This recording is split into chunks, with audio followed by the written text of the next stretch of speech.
I am so glad to have you here. Welcome to our story family. Follow my story to the end and comment what city you are watching this from. The salty breeze of the Pacific Ocean slipped through the windows of my beach house in Malibu, California. At 71 years old, I had built a life that many would envy. A successful textile factory, a beautiful oceanfront home, and what I thought was a close-knit family. My name is Robert Davis, and I never imagined that my own daughter would try to poison me. It all started that April afternoon with the spring sun bathing my patio. I was reviewing some company documents when the doorbell rang. When I opened the door, I found Emily, my only daughter, and her husband, David. Their visits had become strangely frequent in the last few weeks. "Dad!" Emily exclaimed with an enthusiasm that did not reach her eyes. She hugged me briefly while David stayed a step back, wearing that rehearsed smile that I never liked. "What a surprise!" I replied, immediately noticing the tension in her shoulders. "Come on in. I was just about to make some coffee." I guided them to the living room overlooking the ocean, that same ocean I had gazed at with my wife, Mary, for 20 years before cancer took her away. It had been 15 years without her, and I still missed her every single day. "Dad, we need to talk about something important," Emily began, as she sat down on the couch. David took a seat next to her, putting his arm around her shoulders in a gesture that seemed more possessive than affectionate. "What is it about?" I asked, although something inside me already anticipated the answer. "It is about my boutique," she continued, pulling a folder out of her purse. "I have the opportunity to expand. There are 2 retail spaces available in very exclusive areas of Los Angeles, and with the clientele I already have, it would be a guaranteed success." David chimed in. "It is a safe investment, Mr. Davis. In 2 years, you would double your money." Emily spread several documents across the table. Financial projections, floor plans for the spaces, growth charts. Everything looked a little too perfect, a little too neat. "And how much would you need for this expansion?" I asked directly. Emily and David exchanged a quick glance before she answered. $175,000. The silence that followed was heavy. I looked closely at my daughter, searching her eyes for the little girl I had raised all by myself after losing Mary. I did not find anything familiar there. "That is quite a lot of money," I finally commented. "Dad, you know my boutique is doing great. A bank loan would take way too long, and we would lose the opportunity. It is the absolute perfect time to expand." Something just did not add up. Emily had never been impatient with business. I had raised her to be methodical, to be cautious. "Emily, sweetheart, business should never be rushed," I said with the softest voice I could manage. "These numbers seem a bit too optimistic. I need some time to review them properly." Her face changed instantly. The smile vanished, replaced by a cold expression that I did not recognize in my own daughter. "Time? Dad, I have been preparing this for months. You do not trust me." Her voice went up a pitch, becoming sharper, more desperate. David sat up straight on the couch, his posture suddenly threatening. "Mr. Davis, with all due respect," his voice sounded controlled, but there was something menacing in his words. "Emily has worked incredibly hard on this project. Perhaps we could consider at least a portion of the money as a show of family support." It was the very first time he had ever dared to contradict me directly in my own house. I watched how his hand squeezed Emily's shoulder slightly. "I need time to think," I finally replied. Rushed decisions are rarely good decisions. Emily gathered the documents with abrupt movements. "You have always been like this. You have never truly trusted me." When they left, the slamming of the door echoed throughout the entire house. I stood there looking at the ocean, remembering Emily as a little girl, building sandcastles that the waves always ended up washing away. At what exact moment had my little girl turned into this woman I no longer recognized? That night I could not sleep. Emily's financial projections did not match up with what I knew about her boutique. Something else was going on, and I needed to figure it out before making any decisions. The following morning, with the very first rays of sunlight filtering through my window, I picked up the phone and dialed a familiar number. "Michael?" It is, Robert. I need your help with something delicate. Michael Foster had been my financial director for over 20 years. He was much more than an employee. He was a trusted friend, one of the few I still had left at my age. Of course, Mr. Davis. What is this about? I need you to discreetly look into the financial situation of Emily's boutique. Something just does not feel right. There was a brief silence on the other end of the line. I will get right on it. I will have some news for you in 2 days. While I waited for the results of the investigation, my mind traveled 5 years back to when David first appeared in Emily's life. She was 32 years old back then. Independent and completely self-assured, she ran her little boutique with absolute passion and common sense. These were qualities I had instilled in her since she was a little girl after her mother's passing. David was handsome and charming at first glance. Impeccable suit, perfect smile, and incredibly sweet words. But there was always something in his eyes that never convinced me, a calculating coldness that completely contrasted with his apparent warmth. He is a real estate developer, Dad, Emily had told me with bright eyes during that very first dinner. He has projects all over the States. And where did you go to college, David? I asked as I poured the wine. Business administration in New York, he replied, without a single second of hesitation. Although true education really comes from the streets, do you not think so, Mr. Davis? His response was flawless, totally rehearsed, way too perfect. 6 months later, Emily called to tell me they had gotten married in an intimate ceremony in Las Vegas with absolutely no family, no friends, and without her father there to walk her down the aisle. It was totally spontaneous, Dad, she explained with a voice that hardly sounded like her own. We just decided to do it, just the two of us. But Emily had always dreamed of a huge wedding, wearing the white dress her mother had saved for her, with the entire family present. Ever since then, everything completely changed. Her visits became much less frequent. Whenever she did come over, she always seemed nervous, as if she were fulfilling some sort of obligation, instead of actually enjoying our time together. Our conversations turned extremely superficial, constantly filled with awkward silences. The ringing of my phone pulled me right back to the present. It was Michael. Mr. Davis, I found something that you need to know about right away. His voice sounded incredibly worried. It simply cannot wait until tomorrow. An hour later, Michael was standing in my living room holding a folder stuffed with documents. His grave expression confirmed my absolute worst suspicions. Emily's boutique is completely bankrupt, he began, spreading several papers across the coffee table. She is over $300,000 in debt with different suppliers, and the bank is just about to foreclose. My heart completely sank. How is that even possible? She was always so careful with her finances. This all started roughly 2 years ago, Michael continued. Massive cash withdrawals, totally unjustified purchases, and heavy investments in ghost projects. He paused for a second, hesitating. What else, Michael? Tell me everything. Mr. Davis, there is something much worse. His voice dropped to a low whisper. David has a severe gambling addiction. He owes a lot of money to some very dangerous people, and not just to the regular casinos. We are talking about illegal loan sharks, possibly tied to criminal organizations right here in California.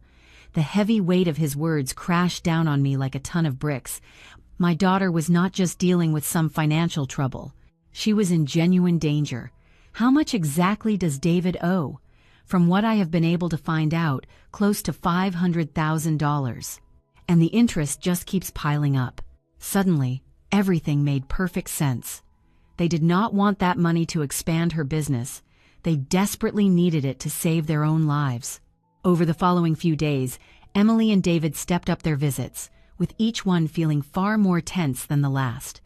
Emily looked increasingly nervous, sporting dark circles under her eyes.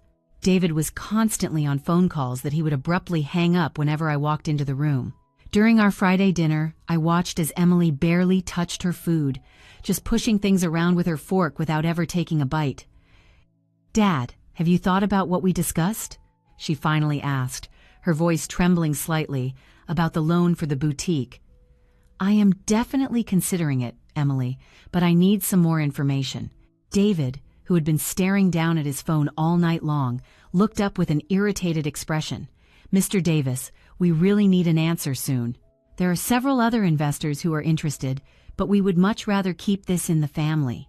The lie was so painfully obvious that I almost felt sorry for them. Almost. What other investors? I asked innocently. Maybe I could talk to them, just to compare the terms. The sudden paleness on David's face completely confirmed my suspicions. Emily jumped in quickly. "They are David's contacts. You do not know them." "I see," I replied, taking a slow sip of my wine. "And how exactly is the boutique doing right now? It has been quite a while since I stopped by." Emily and David exchanged another quick glance. "It is doing great, Dad. The customers just keep pouring in." That was another lie. According to Michael's investigation, the boutique had lost 60% of its clientele over the last year and was currently only opening its doors 3 days a week. The very next day, Michael brought me the news that completely finished the puzzle. "I found something else, Mr. Davis," he said, handing me a few photographs. "David has been meeting with this guy." He pointed to an incredibly intimidating-looking man. "His name is Victor Vance, a notorious illegal loan shark tied to criminal organizations right here on the West Coast. The police have been investigating him for years, but they have never been able to formally charge him." In another picture, Emily was standing right there with them, her face completely distorted by pure fear. "They are completely desperate, Mr. Davis," Michael continued, "and desperate people often commit desperate acts." His words echoed in my mind like a very sinister warning. 3 days after I officially denied Emily the $175,000, I received a phone call from her. "Dad, I want to apologize for the way I acted." Her voice sounded much calmer than it had in previous days. "I have just been extremely stressed with work. How about we come over tonight and make you a special dinner? Just like the old days." The proposal really caught me off guard. Emily rarely cooked anything ever since she married David. "A dinner?" I asked, trying hard to keep my tone casual. "Yes, your absolute favorite, seafood pasta, Mom's special recipe." Her mentioning Mary struck a very sensitive chord deep inside me. "I will buy all the ingredients. I just need to use your kitchen." I accepted the offer. I agreed more out of pure curiosity than actual appetite. Something just did not feel right about this sudden display of family affection. That afternoon, while I waited for them to arrive, I called Carol Vega, my neighbor and dear friend of over 15 years. Carol had been a high school literature teacher before she retired, and she possessed a sharp intuition that I had always admired. "Carol, could you keep an eye out tonight? Emily and David are coming over for dinner, and I just have a very bad feeling about it." "Of course, Robert. You know you can always count on me. Do you want me to drop by at some point just to make sure everything is okay? I would really appreciate that. Maybe around 9 o'clock, just make up any excuse." At exactly 7 o'clock, Emily and David arrived. She was carrying bags full of fresh ingredients and immediately got to work in the kitchen with a very nervous energy. David sat down in the living room, completely absorbed in his phone as usual. I sat at the kitchen counter, quietly watching Emily as she prepared the seafood pasta. Her hands were shaking slightly as she chopped the vegetables, and she completely avoided making eye contact with me. "How is everything going, really?" I asked softly. "Fine, Dad, everything is totally fine," she replied way too quickly. "Just a little bit of work stress, you know how it is. And David seems pretty worried lately." Emily tensed up visibly. "He is fine. He just has some major projects going on right now." I watched her add the ingredients to the pasta. The peppers, the tomatoes, the special spices. Everything looked completely normal, but I noticed that she kept glancing toward the living room every so often just to make sure David was still distracted by his phone. At one point, when she briefly stepped out of the kitchen to grab something from her purse, I leaned over the cooking pan just to check the aroma. That was exactly when I detected it. A sweet, almost chemical smell hiding underneath the spices. It was nearly imperceptible, but it was definitely out of place. When Emily walked back in, I smiled as if absolutely nothing had happened. My mind was racing a mile a minute. Was my very own daughter really trying to poison me? "Dad, "Could you grab the white wine from the fridge?" Emily asked as she finished preparing the pasta. "I think a nice Chardonnay would pair perfectly with the seafood." While I dug around for the wine, I made a firm decision. If my suspicions were actually true, I needed solid proof, not just wild guesses. Dinner was served at exactly 8:30. Emily placed the plates on the table with a very tight smile. "I made this especially for you, Dad," she said in a tone that desperately tried to sound affectionate, but it just rang hollow. That strange chemical scent was much stronger now, wafting right up from the plate sitting directly in front of me. I looked at my daughter suspiciously while she forced a fake smile. David, as always, seemed completely oblivious to everything around him, totally focused on his phone. With a very subtle and calculated move, I quickly swapped my plate with his while Emily turned her back to pour the wine. "It looks absolutely delicious," I commented, raising my glass high. "To family." And Emily raised her glass with a trembling hand. "To family," she repeated, her voice barely a whisper. We ate in a heavy silence that was only interrupted by trivial questions about the weather and the local news. I watched closely as David devoured the pasta without suspecting a single thing, while Emily barely touched a bite of her own food. "Are you not hungry, sweetheart?" I asked her innocently. "You cooked such a wonderful meal, and you have barely tasted it." "I just do not have much of an appetite," she mumbled quietly. "I have been snacking all day long while I was cooking." Right in the middle of our dinner, the doorbell suddenly rang. It was Carol, exactly as we had agreed. "Good evening, Robert. Please forgive the interruption, but I just wanted to return that book you lent me." She spoke so naturally, quickly evaluating the entire situation in the room. I invited her in and introduced her to Emily and David. Carol, perceptive as she always was, immediately picked up on the thick tension in the room. "Do you guys mind if I join you for dessert? I actually just baked an almond pie." "Of course not," I replied, feeling incredibly grateful for her presence.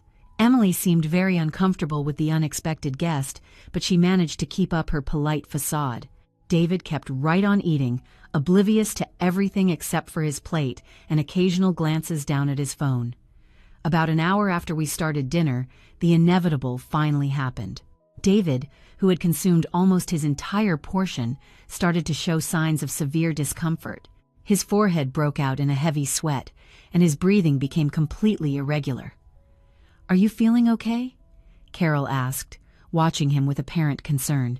"I just feel a little dizzy," he replied, slowly loosening his tie. It must be the wine. But he had barely even touched the wine. Just a few minutes later, David completely collapsed, unconscious, right onto the dining table. Emily's screams echoed throughout the entire house. "David! David!" Her voice broke as she desperately tried to wake him up. Carol acted fast, immediately checking his vital signs. "He is alive, but he needs urgent medical attention. I am going to call an ambulance right now." The man who had been eating straight from my plate was lying there completely motionless, his face pale white, his lips turning slightly purple. Emily was shaking him desperately, but her eyes did not show the genuine shock she should have been feeling. It was panic, but it was the exact panic of someone who knew precisely what had just happened. The ambulance arrived 20 minutes later. The paramedics hauled David away while Emily followed close behind, playing the role of the devastated wife perfectly. "I will ride with him to the hospital." She said it while completely avoiding making eye contact with me. "I will call you the second I know anything." But I just stood there in that kitchen, staring blankly at those two empty plates, feeling my entire world crumble around me. My daughter, the little girl I had raised with so much love after becoming a widower, had actually tried to kill me. "Robert?" Carol broke the heavy silence once we were finally left alone. What exactly just happened here? I told her absolutely everything. The massive request for money, Michael's deep investigation, my strong suspicions about the dinner, the switching of the plates. "Oh my goodness, Robert." Her eyes filled with pure horror. "Are you entirely sure? Do you honestly believe that Emily just tried to poison you?" "I really do not want to believe it, Carol," I replied, feeling the heavy weight of every single word. "But all of the evidence points right to it." Carol gently took my hand in hers. We need concrete proof before we start throwing around any accusations. If this is true, it is extremely serious." I nodded, feeling a sudden surge of determination that I had not experienced in years. "We are going to find them." Emily returned from the hospital about 3 hours later. Her eyes were completely bloodshot, and her makeup was running down her face. She collapsed into a kitchen chair in the exact same spot where everything had just gone down. "David is stable, but the doctors do not understand what happened," she said with a shaking voice. "They are saying it was some sort of severe poisoning." Her hands were shaking uncontrollably as she tried to pour herself a glass of water. "Dad, I need you to tell me exactly what you cooked. The doctors really need to know what ingredients you used." I looked her dead in the eyes. "I did not cook a single thing, Emily. You prepared that special dinner just for me, do you not remember?" Her face visibly lost all its color. "Yes, but I used all of your ingredients, your regular recipe." There was a growing sense of panic in her voice that completely confirmed my worst suspicions. "Why did you switch the plates, Dad? Why did David end up eating your portion?" I slowly stood up from my chair, feeling every single one of my 71 years in my bones, because the smell seemed very strange to me. "Sweetheart, there was something in that food that definitely should not have been there." Emily avoided looking at me, pretending to scroll through her phone. "I have absolutely no idea what you are talking about, Dad. You are just upset about what happened. Maybe you should get some rest." But I could not rest. I could not just pretend that I had not seen what I had so clearly seen. My whole life, I had always trusted my gut instincts, and right now they were screaming at me that my own daughter had betrayed me in the most cruel way imaginable. "Emily, look right at me," I said with a very firm voice. "Look me in the eyes and tell me you did not put anything strange into my food." She looked up at me, but only for a split second. "Of course I did not, Dad. How could you even think something like that? I am your daughter. I love you. I would never hurt you." Every single word sounded so hollow, like a terribly rehearsed script. "Do not lie to me, Emily. Not after everything we have been through together." Something in my tone must have tipped her off, because her entire attitude shifted instantly.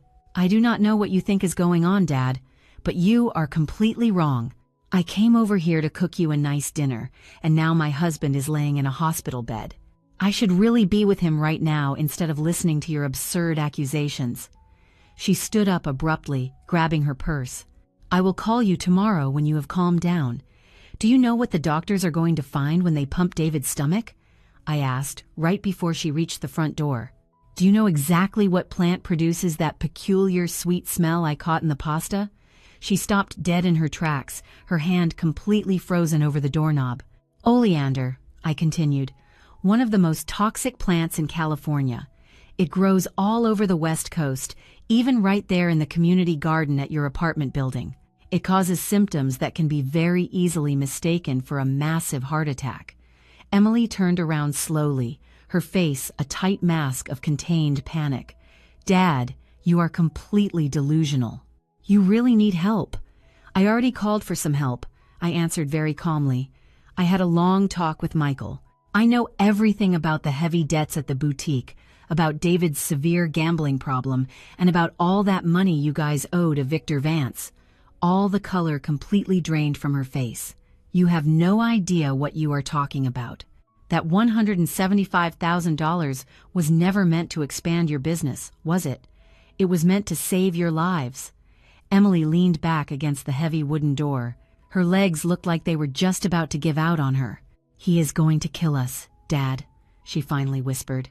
"If we do not pay him back soon, he is going to hurt us.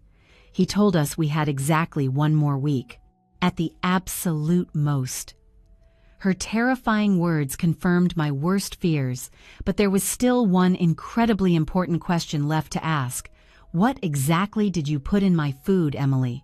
My voice was barely a whisper, but it carried a heavy authority that did not allow for any dodging. "Tell me exactly what you put into my meal." "Oleander," she mumbled so quietly that I could barely even hear her. "Crushed oleander leaves. David got them for me. He promised it would look exactly like a natural heart attack. Her dark confession filled the empty air between us like an invisible poison. I felt physically sick to my stomach, not because of the danger I had just been in, but because of the sheer magnitude of what I had just confirmed. Dad, please, you have to understand. We did not have any other choice. They were going to kill both of us. I sat back down slowly, carefully processing the gravity of what I was hearing. My own daughter had planned to murder me with oleander, one of the deadliest plants in the United States. And then what, Emily? Right after you killed me, what exactly was supposed to happen next? My voice was strangely calm, as if we were just discussing the daily weather and not my very own premeditated murder. We were going to inherit everything, she said, still avoiding my eyes. The beach house, the textile company, all your investments. It was more than enough to pay off our debts and just start over. She paused for a second, as if she finally realized just how monstrous her words really sounded. But Dad, I swear to you that I never wanted to do it. David completely pressured me into it. He said it was the only possible way to save ourselves. David pressured you? I repeated, feeling a hot rage bubbling up inside my chest. Emily, you are a fully grown adult woman. Nobody can pressure you into murdering your very own father. I stood up abruptly, walking over to the large window just to put some physical distance between us. Do you realize what this actually means? Do you have any idea what you just confessed to? Emily stepped closer too, taking very hesitant steps. Dad, please, you cannot tell anyone about this. If you call the cops, David and I will go straight to prison, and those dangerous people will just keep coming after us. Her hands reached out for my arm, but I pulled away sharply. Please, we can definitely find another way out of this. Just loan me the money and we will go far away. You will never have to see us ever again. Loan you the money? My voice shot up several octaves. Right after you literally tried to kill me, right after you planned out my death like it was just some sort of business transaction, I spun around to face her directly. Emily, are you even listening to yourself? Do you hear how absolutely absurd your request is? Dad, I am your daughter, she cried out, her voice cracking. I am the only family you have left in this world. If you turn me over to the police, you will be left completely alone. Her words were a twisted mix of begging and an emotional threat. Do you really want that? Do you really want to spend your final years with no family, knowing that you destroyed your own daughter's life? Her emotional blackmail hurt me deeply, but it also filled me with a sudden clarity that I had not felt in days. Emily, you destroyed our entire relationship the exact second you decided to poison me. I am not responsible for the consequences of your terrible actions. I walked right over to the front door, pulling it wide open. I want you to get out of my house right now. Right this second. What are you going to do? She asked, with obvious panic rising in her voice. Are you really going to call the cops? Are you going to destroy your own family out of pure revenge? She moved toward the door, but stopped right before stepping outside. Dad, think about this very carefully. Once you make that final decision, there is absolutely no turning back. You will lose us forever. I already lost you, I replied, with a deep sadness that cut me right down to my bones. I lost you the very moment you decided that my death was an acceptable solution to your money problems. I pointed directly outside. Leave, Emily. Leave right now before I do something that we will both deeply regret. She stood frozen in the doorway for a moment that felt like an absolute eternity. Dad, if you do this, you will be signing my death warrant. Those people do not ever forgive. Without that money, David and I will have nowhere left to hide. Her final plea carried a desperate tone that almost broke my firm resolve.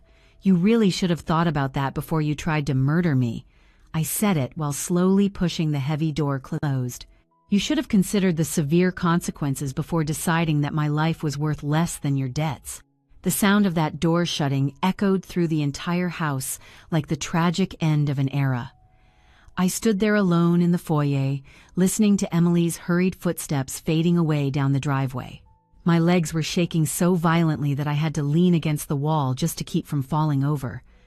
I had just kicked my very own daughter out of my house after discovering she had actively tried to kill me.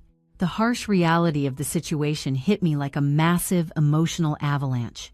I ran out of my house like a desperate fugitive with nowhere to go, my heart pounding so hard I thought it would burst right out of my chest. My 71-year-old legs automatically carried me straight to Carol's house, the only person left in this world who could possibly understand what had just happened without judging me like some crazy old man who had completely lost his mind. I pounded on her front door with desperate knocks, not even caring that it was already 11 o'clock at night. "Carol, please, open up! It is Robert. I need help." My voice kept cracking between heavy sobs that I had been holding back for hours. When she finally cracked the door open, dressed in her purple bathrobe with her hair up in rollers, her expression instantly shifted from mild surprise to deep maternal concern. "Robert, what happened?" she asked, throwing the door wide open. "You are shaking all over. Come inside. Come inside right this second." Her warm hands gently guided me into her living room, where she sat me down on her favorite couch while she went to brew some chamomile tea with quick, very efficient movements. "Carol, you are not going to believe what just happened to me." I said it while accepting the steaming mug into my trembling hands. "My very own daughter tried to poison me. Emily wanted to kill me for my money." The words came rushing out like a massive flood that I had been holding back for days. And when I finally confronted her, she confessed to absolutely everything. She told me they put oleander into my food. Carol sat right down across from me, taking my shaking hands in hers, her honey-colored eyes completely filled with genuine horror. "What are you saying, Robert? Emily actually tried to poison you?" Her voice was barely a whisper, as if speaking any louder would somehow make the whole situation even more real. "Tell me absolutely everything right from the start. Do not skip a single detail." For the next hour, I recounted the entire nightmare. The massive request for money, my deep suspicions, the special dinner, the swapping of the plates, David collapsing, Emily's dark confession. Carol listened in complete silence, nodding occasionally, her expression growing much more grave with every single word I spoke. "Robert, this is way more serious than you think," she finally said, standing up to pace around the room. "If Emily was capable of trying to poison you once, she could easily try to do it again. Now that she knows that you know the whole truth, you are a major liability to her." She stopped right in front of me, crossing her arms tightly. "You cannot go back to your house alone. It is entirely too dangerous." "But what am I supposed to do, Carol?" I asked, feeling the crushing weight of the entire situation pressing down on me. She is my daughter. Despite absolutely everything, she is still my little girl. I cannot just hand her over to the cops. My tears fell down into my mug, mixing right in with the hot liquid. My whole life I have loved her. I have protected her. I have taken care of her. How did we ever get to this point? Carol sat down beside me, wrapping me in a warm hug that I had not received in years. "Sweetheart, listen to me very carefully. A father's unconditional love does not mean you have to just let them murder you. Emily made a truly terrible decision, and now she has to face the consequences." Her voice was incredibly firm but still very warm. "You did not turn her into a murderer. She chose that dark path all on her own. But I am so incredibly alone, Carol." I sobbed heavily against her shoulder. "Emily is all the family I have left. If I turn her in, I will be left entirely alone in this world." The harsh reality of my situation hit me like an absolute avalanche. I had nobody else.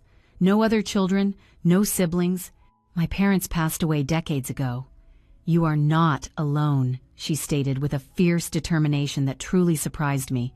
"You have me, and we are going to get through this together." She pulled back just to look me squarely in the eyes. "Robert, for the past 15 years you have been so much more than just a neighbor to me.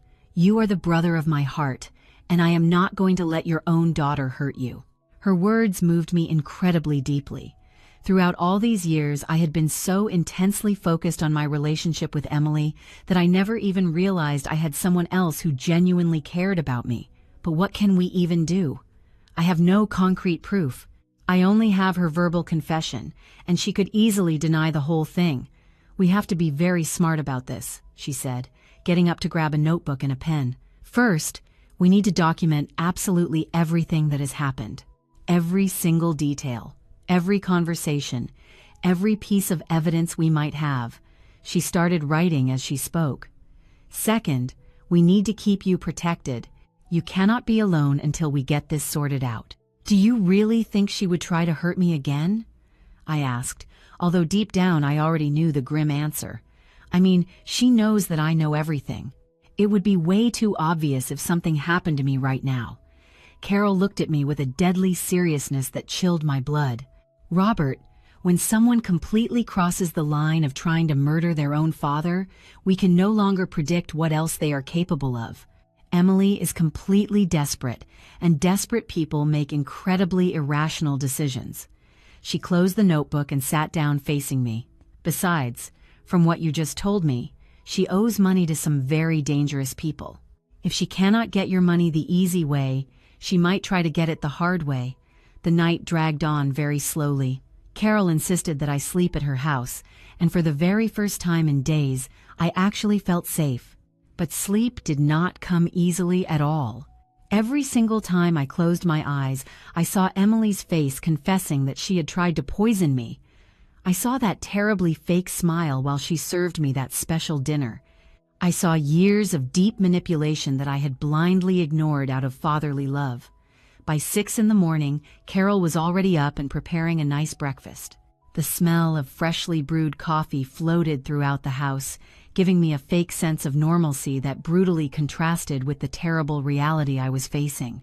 You slept a little bit, but definitely not enough, she said, serving me some black coffee and toast. Today we have to make some extremely important decisions. We cannot let ourselves be paralyzed by fear or guilt. I felt strangely clear-headed despite having barely slept for a few hours. Emily's ultimate betrayal had awakened a deep survival instinct in me that I thought I had long forgotten. What do you suggest? I asked, incredibly grateful for the simple normalcy of a morning routine after the absolute nightmare of the night before. Honestly, I do not even know where to begin. I never thought I would find myself in a situation like this. Carol sat across from me with her very own mug of coffee. Her face, lined with wrinkles that revealed a long life of deep experiences, showed an absolute iron determination. First, we are going to walk over to your house together so you can grab a few things, she said, but we are going to be extremely careful. If we see any sign whatsoever that Emily or David are anywhere near there, we are leaving immediately. She took a slow sip of her coffee before continuing. Second, we need to talk to someone who can help us out legally. A good lawyer, maybe the police. What if Emily was telling the truth about those dangerous people? I asked, feeling that cold fear wash over me all over again. What if by turning her in, we are actually sentencing her to death? The paternal guilt I had carried my entire life intensified wildly. Carol reached her hand across the table and held mine tight. Robert, listen to me very carefully. Emily and David created this whole mess. You are not responsible for the consequences of their terrible decisions. Your job as a father does not include letting yourself be murdered just to save your daughter from her own fatal mistakes. Her words, although incredibly harsh, were completely loaded with the truth. I nodded slowly, carefully processing the deep wisdom in them. We walked back to my house at 10 a.m, with Carol walking right by my side like a protective bodyguard. Her steps were firm, and her eyes constantly scanned the surroundings, searching for any possible sign of danger. If we see David's car or anything remotely suspicious, we are leaving immediately.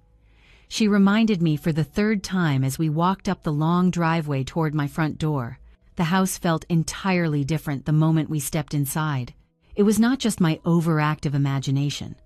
There was a very heavy atmosphere, as if the very walls had absorbed the dark betrayal from the night before. Carol walked straight toward the kitchen while I stayed frozen in the foyer, completely paralyzed by the memories of everything that had just gone down in these rooms. "Robert, get in here right now!" Carol yelled from the kitchen.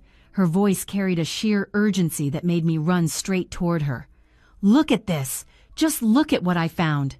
She was standing in front of the sink, holding something carefully in her hands with a dish towel. It was a small glass jar, the kind used for kitchen spices, but it was labeled with handwriting that I instantly recognized. It was Emily's handwriting. "Crushed oleander," the label read. Carol held it extremely carefully, completely avoiding any direct contact with it. "I found it hidden way behind the other spices. Your daughter left the murder weapon right here." My heart stopped completely.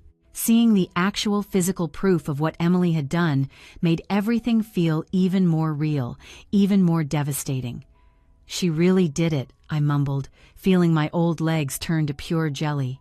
"She actually brought poison into my home and put it right into my food." "There is more," Carol said, systematically opening up all the cabinets.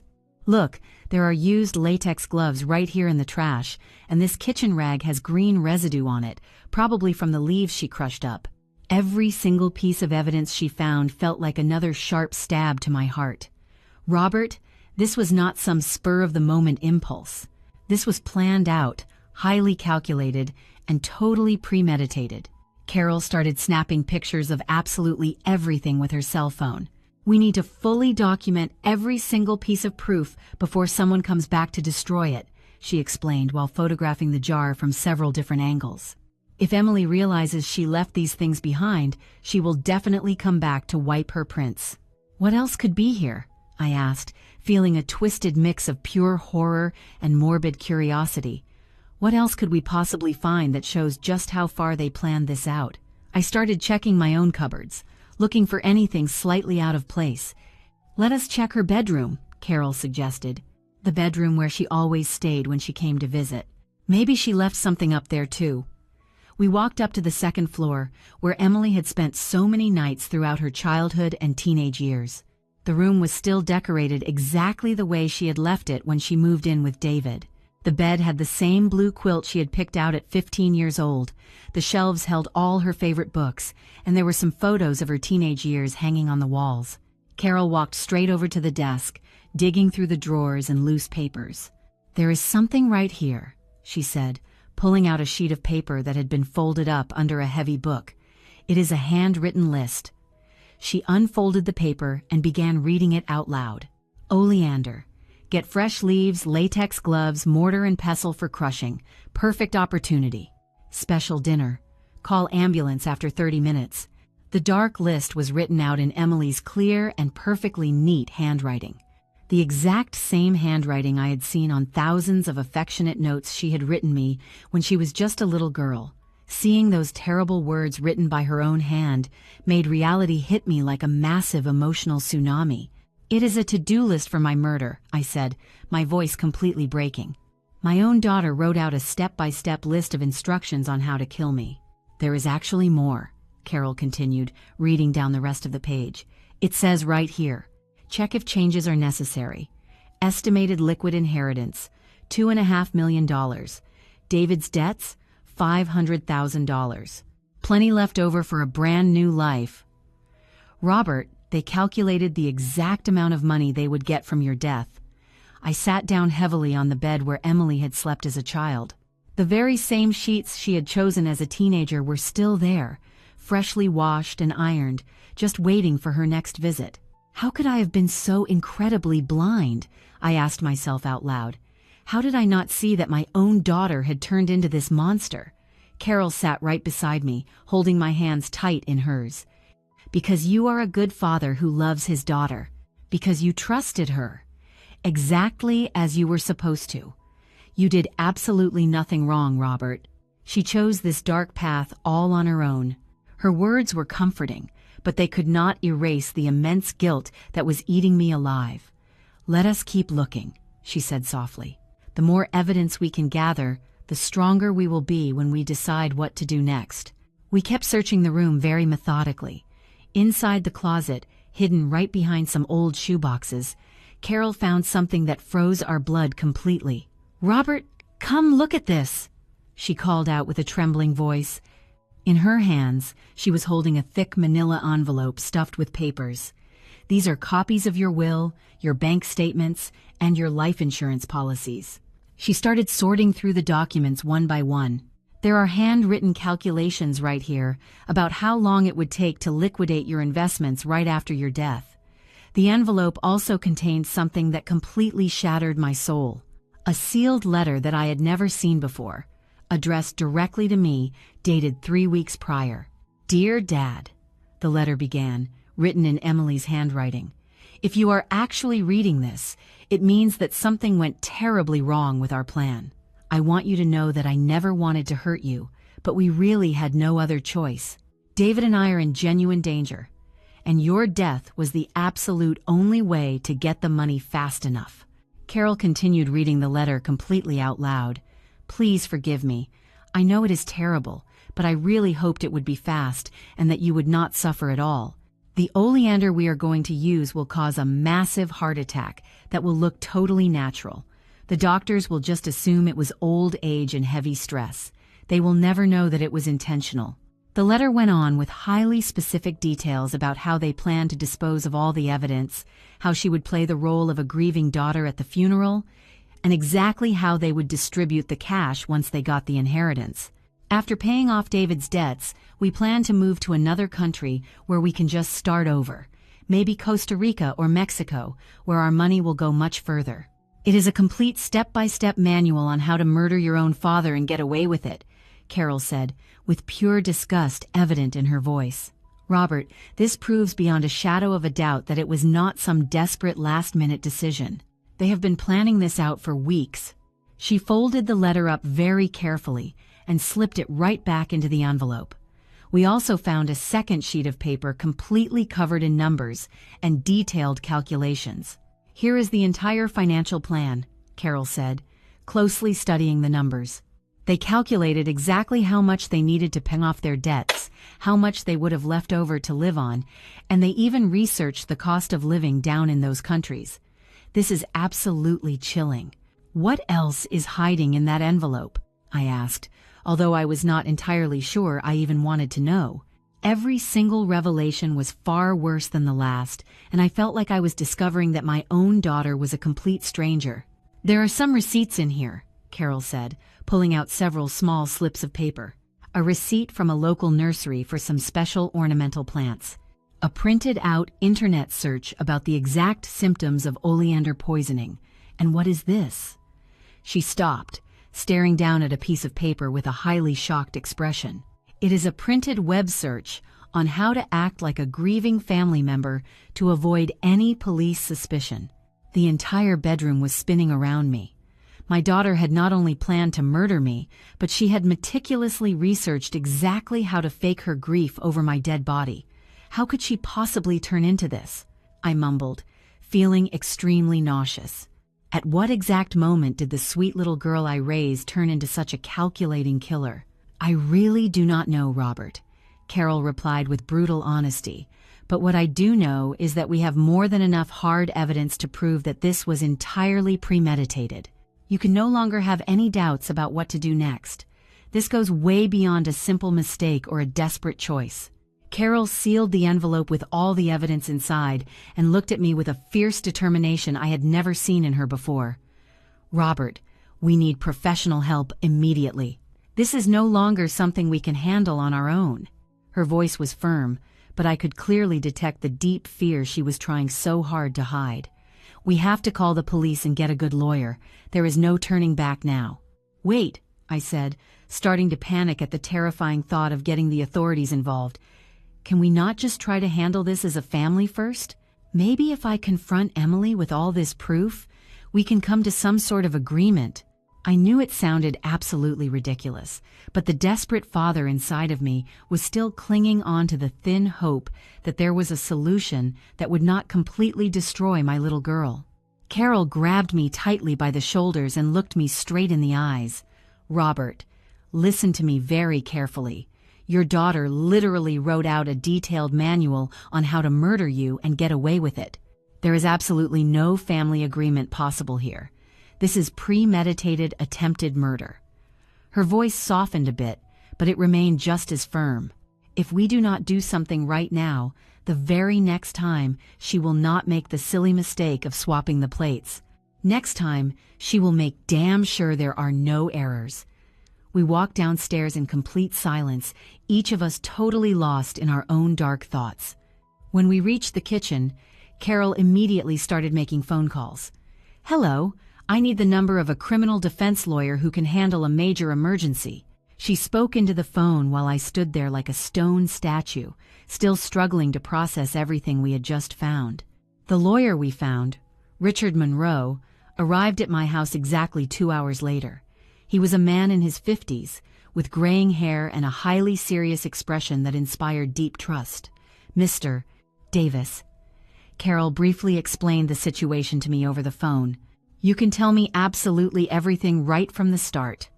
He sat down in my living room with a yellow legal pad, fully prepared to take detailed notes. I recounted the whole nightmare once again. The heavy request for cash, my growing suspicions, the deep investigation I did into their finances, the special dinner, the swapping of the plates, Emily's confession, and finally all the physical proof we had found just that morning. Richard took constant notes, asking very specific questions about exact dates, times, and small details. "This is extremely serious," he said when I finally finished my story. "We have physical evidence of the poison, written documents proving massive premeditation, and a direct verbal confession from the accused." He closed his legal pad and looked at me gravely. "Mr. Davis, this clearly constitutes first-degree attempted murder. Your daughter could easily face anywhere between 15 and 25 years in federal prison." The lawyer's heavy words hit me like a sledgehammer. 25 years? I repeated with a completely broken voice. My daughter could spend the rest of her life rotting in prison. The sheer reality of the legal consequences completely overwhelmed me. Is there any possible way to reduce the charges? Any way that this does not completely destroy her entire life? Richard looked at me with deep professional compassion. "Sir, I totally understand that she is your daughter, but we have to be incredibly realistic here. The level of planning you just described, the massive documentary evidence, the fact that she actively researched specific poisoning methods, all of this points to a highly premeditated crime." He took a short pause before continuing. "However, the very fact that you actually survived could play slightly in her favor during a plea bargain. What if I just do not press any charges?" I asked, desperately clinging to any possibility of protecting Emily. "What if I simply let her go and never ever speak of this again?" I knew it was an incredibly desperate question, but I just needed to know all of my options. Carol jumped right in before Richard could even answer. "Robert, are you really listening to yourself? Do you honestly want to set someone free who just tried to murder you so she can try to do it all over again?" Her voice held a deep frustration that I had never ever heard directed at me. "And what about the very next person that Emily and David decide to rob or hurt when they eventually run out of money?" Richard nodded very grimly. "Carol is completely right. Furthermore, legally speaking, now that we have concrete knowledge of a felony, we are absolutely obligated to report it. If we do not do it, we could actually become accessories after the fact." He looked directly into my eyes. "Mr. Davis, I understand that this is totally devastating, but you do not have a legal choice here. We have to get the authorities involved. What would be the very next step?" Carol asked, fully taking control of the entire situation when she clearly saw that I was way too overwhelmed to continue. "What do we need to do exactly to proceed the right way?" "First, we need to carefully preserve all the evidence," Richard explained. "We cannot touch another thing without wearing gloves. We need the police to come over here and properly document the crime scene." He pulled out his cell phone. "Second, we need to file a formal police report. Third, we need to obtain a strict restraining order against Emily and David just to keep Mr. Davis safe." The exact word crime echoed loudly in my mind like a funeral bell. My beautiful home had officially turned into a real crime scene. The cozy kitchen where I had cooked thousands of warm meals for my family was now key evidence in an attempted murder case. How long will this whole process take? I asked, feeling my normal life slipping away forever. The entire legal process could easily take months, quite possibly years, Richard answered very honestly, but the immediate protective measures should be in full effect within the next 24 hours. He looked at me with deep seriousness. Mr. Davis, in the meantime, you simply cannot be alone. It is way too dangerous. Do you have a safe place where you can stay? He can stay with me for as long as he needs to. Carol jumped in instantly. My house has a great security system, and I live right on a busy street. It will be much harder for Emily to try anything over there. Her generous offer filled me with deep gratitude and relief. Richard immediately started making the necessary phone calls. First, he called the local police to report the felony and request that they come out to process the scene. Then he called the courthouse to kickstart the restraining order process. The police will be here in exactly 1 hour, he informed us. They will need to take formal statements from both of you and professionally photograph all of the evidence. What exactly is going to happen when they arrest Emily? I asked, feeling the harsh reality of the situation becoming much more concrete with every single step we took. Are they going to show up at her apartment with blaring sirens and handcuffs? Is it going to be entirely public? Will it be all over the local news? It really depends on how the police decide to proceed, Richard explained. They might just call her and ask her to turn herself in voluntarily, or they might go out and arrest her directly. Given the incredibly high level of premeditation, they will probably opt for a direct arrest. He took a slight pause. As for the media, we will try our best to keep this entirely private, but I absolutely cannot guarantee anything once it goes to trial. The terrible thought of the situation becoming public terrified me deeply. People are going to know that my very own daughter tried to murder me. The heavy shame and humiliation just added right on top of the deep pain and betrayal I was already feeling. They are going to think that I am a terrible father who raised a cold-blooded killer. Carol walked over and hugged me incredibly tight. People will see that you are a brave victim who had the true courage to do the right thing, even when it was the absolute hardest thing in the world. Her voice was firm and very comforting. And anyone who judges you for Emily's actions simply does not deserve your worry. When the police finally arrived, everything became incredibly surreal. 2 detectives, a woman named Detective Lucy Smith and a man named Detective Jason Stone, fully took control of my house, photographed absolutely everything, packaged the physical evidence into special plastic bags, and took highly detailed statements from both Carol and me. Mr. Davis? Detective Smith told me right after reviewing all of the evidence, this is honestly one of the best documented attempted homicide cases I have ever seen. Your daughter and your son-in-law are going to face some incredibly serious charges. Her tone was highly professional, yet very compassionate. I know this must be completely devastating for you, but you definitely did the right thing by reporting it. The actual arrest took place at the crack of dawn the very next day. Carol and I were eating breakfast in her kitchen when my cell phone suddenly rang. It was Detective Smith. Mr. Davis, we just arrested Emily over at her apartment. David is still in the hospital, but he is under heavy police custody. Her voice sounded professional, but I could definitely detect a slight hint of satisfaction. Emily actively resisted the arrest and denied everything initially, but when we showed her the hard evidence, she broke down entirely. My hands were shaking so much that I almost dropped the phone. Knowing that my little girl was sitting inside a police cell brought me a twisted mix of relief and pure devastation that I had no idea how to process. What happens now? I asked while Carol held my free hand tightly for support. There will be a formal arraignment hearing this afternoon at exactly 3 o'clock, the detective explained. You can attend if you wish, but it is not mandatory. We also want to inform you that we actually found even more evidence over at Emily's place. She had an entire notebook filled with detailed plans, including several alternative ways to hurt you just in case the poison failed. Those terrible words hit me like a solid punch straight to the gut. My daughter had not only planned to poison me, but she actually had backup plans to murder me in entirely different ways.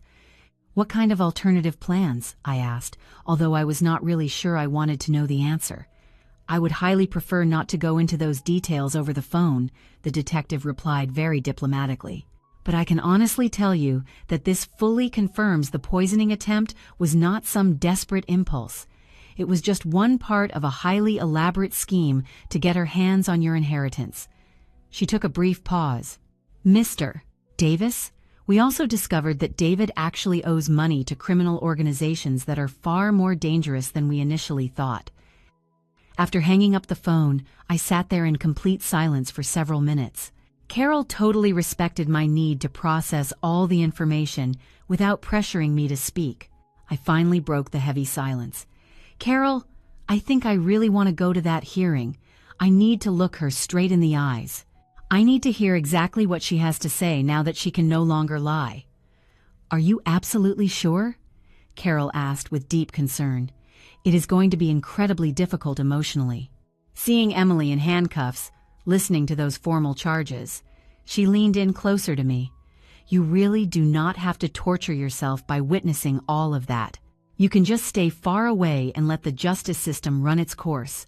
No, I replied with a fierce determination that surprised even me.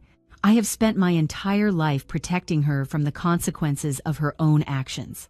I was always the father who fixed her problems, who defended her whenever she got into deep trouble, who constantly gave her second chances. I stood up from the kitchen table feeling a very strange clarity. This time, I need to watch her face the real consequences of what she actually did. We arrived at the courthouse exactly 2 hours before the hearing began.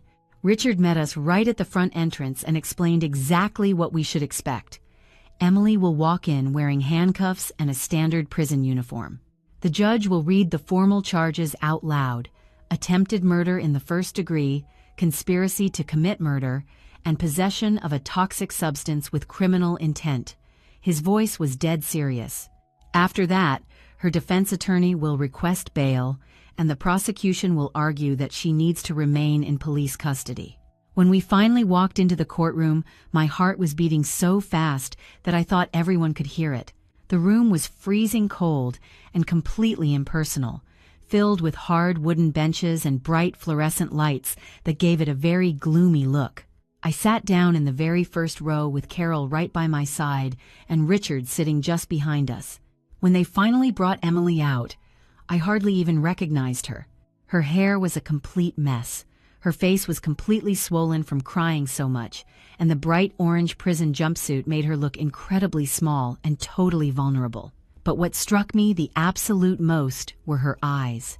When she saw me sitting right there in the front row, her expression shifted from deep sadness to something I can only describe as pure, unadulterated hatred. "Dad," she muttered as she walked past me, but her tone did not hold a single drop of love or remorse. It held heavy resentment, as if I were somehow the one entirely to blame for her current situation. "Are you really going to do this? Are you honestly going to destroy your very own family?" I did not answer her. I simply could not.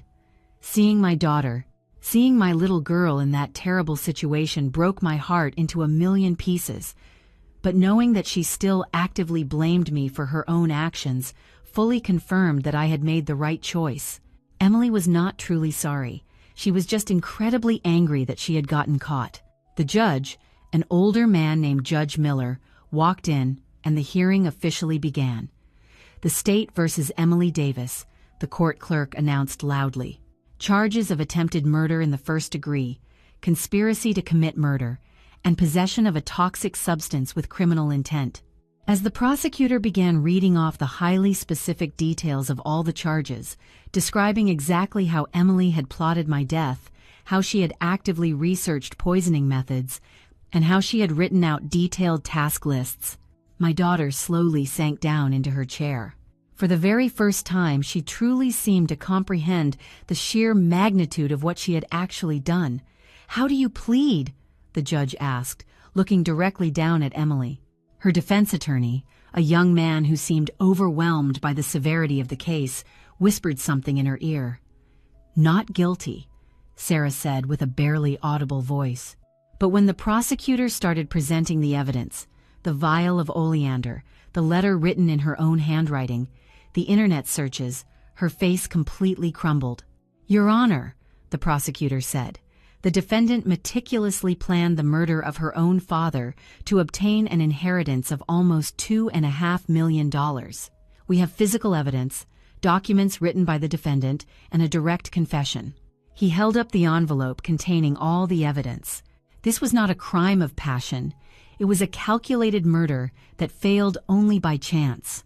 The defense attorney tried to argue for bail, explaining that Sarah was a mother, had no criminal record, and had been under extreme pressure due to her husband's debts. But the prosecutor countered that someone capable of planning the murder of their own father was an extreme danger to society. "Furthermore, Your Honor," the prosecutor continued, "we found evidence that the defendant had alternative backup plans to murder the victim if the poisoning failed. This shows a persistent determination to commit this crime." His words echoed throughout the courtroom like a death sentence. During this entire legal exchange, Sarah looked at me constantly, but it was not the look of a remorseful daughter asking her father for forgiveness. It was the look of someone who felt betrayed, as if I had done something terrible by reporting her attempt to murder me. When the judge finally spoke, his voice filled the room with absolute authority. Given the premeditated nature of these crimes, the overwhelming evidence presented, and the fact that the victim is the defendant's own father, I consider that the defendant represents an extreme danger to the community. He looked directly at Sarah. "Bail is denied. The defendant will remain in custody until the trial." The sound of the judge's gavel echoed like thunder. Sarah completely collapsed, sobbing uncontrollably. "Dad!" she screamed as the officers took her away. "Dad, please, you cannot do this." "I am your daughter, your only family." But I remained silent. Seeing my daughter being led away in handcuffs was one of the most painful moments of my life, but also the most necessary. For the first time in 37 years, I was not running to rescue her from the consequences of her actions. Ryan walked us out of the courthouse. "Now comes the hard part," he explained. "The legal process is going to take months. Sarah will probably try to negotiate a plea deal to reduce her sentence." He looked at me with compassion.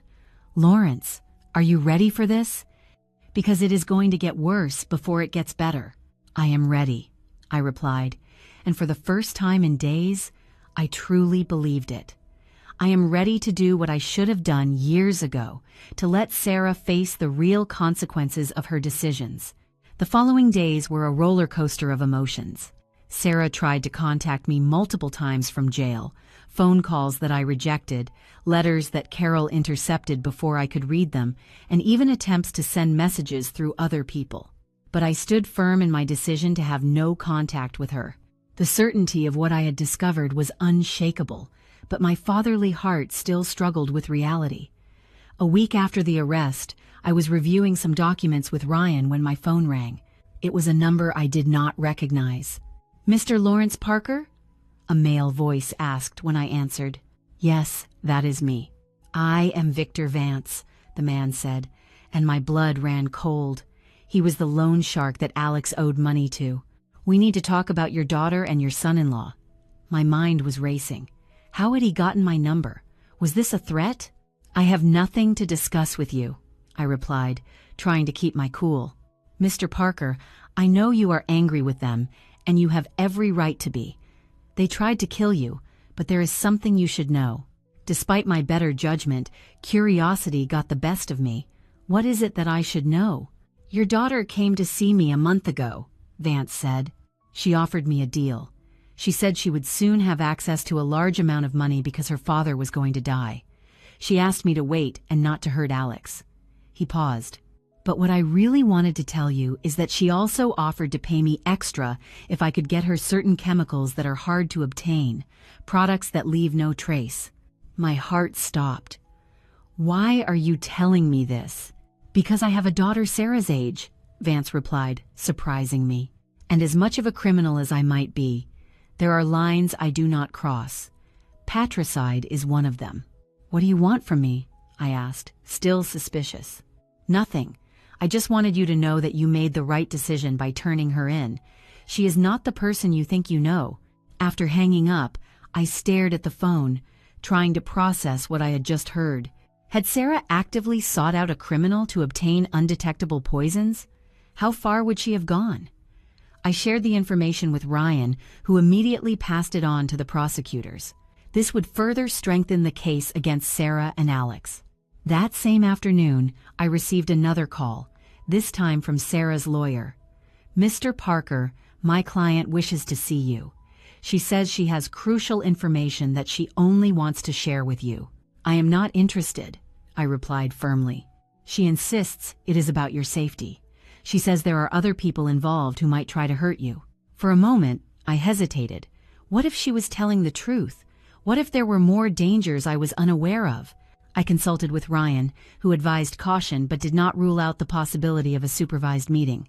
"It could be an attempt at manipulation," he warned, "but it could also contain valuable information. If you decide to go, I will go with you, and it will be in a prison visiting room with guards present."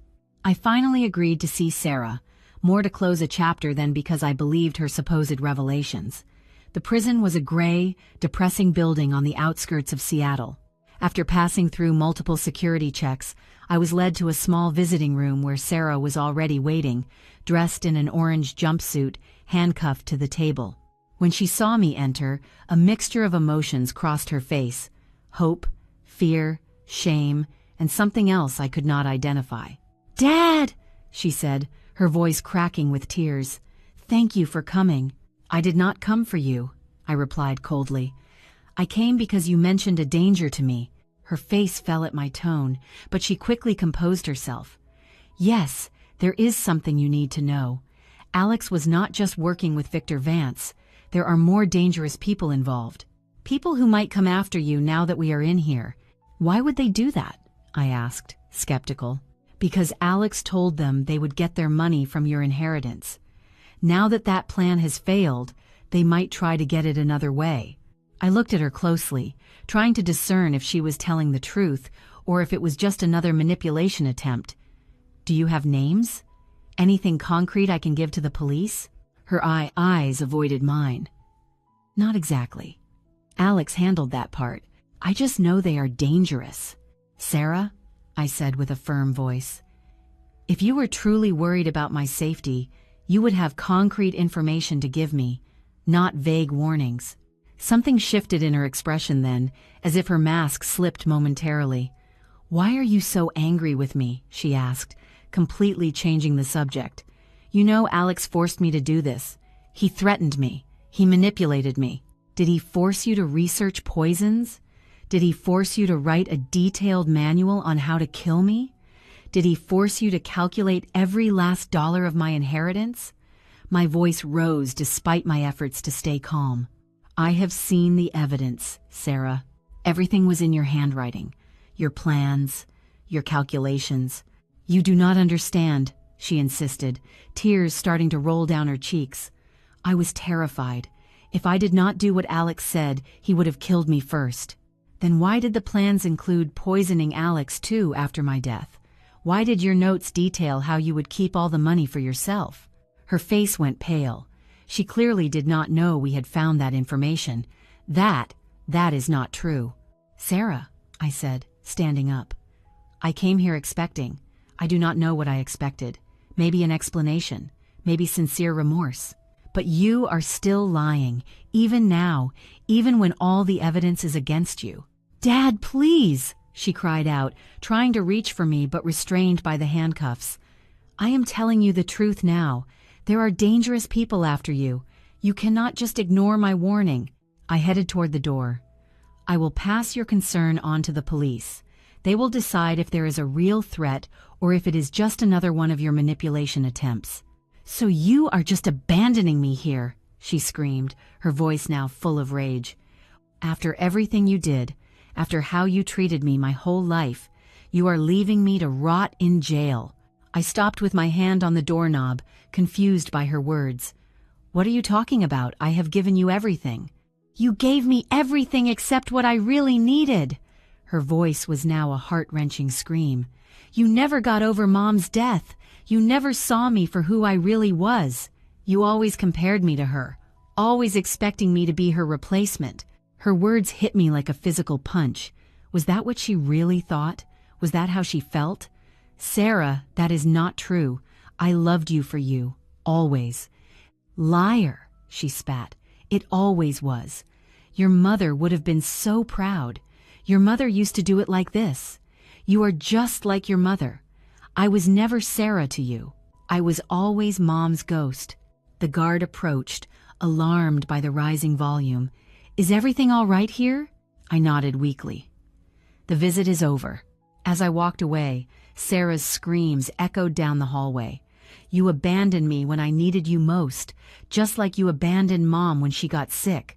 Her words were poisoned arrows, designed to cause maximum pain. And they worked.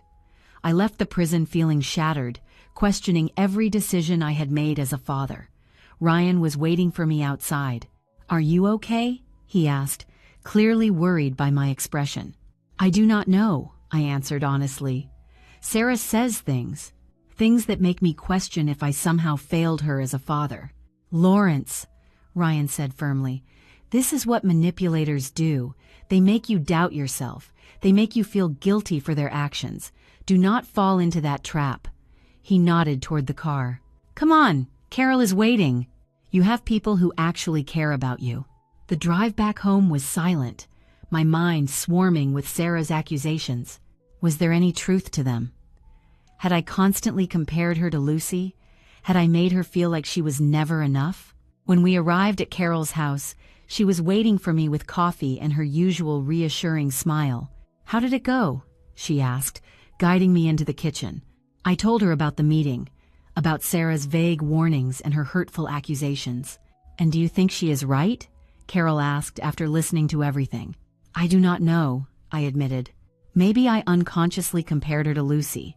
Maybe I pushed her too hard. Lawrence, Carol interrupted softly but firmly.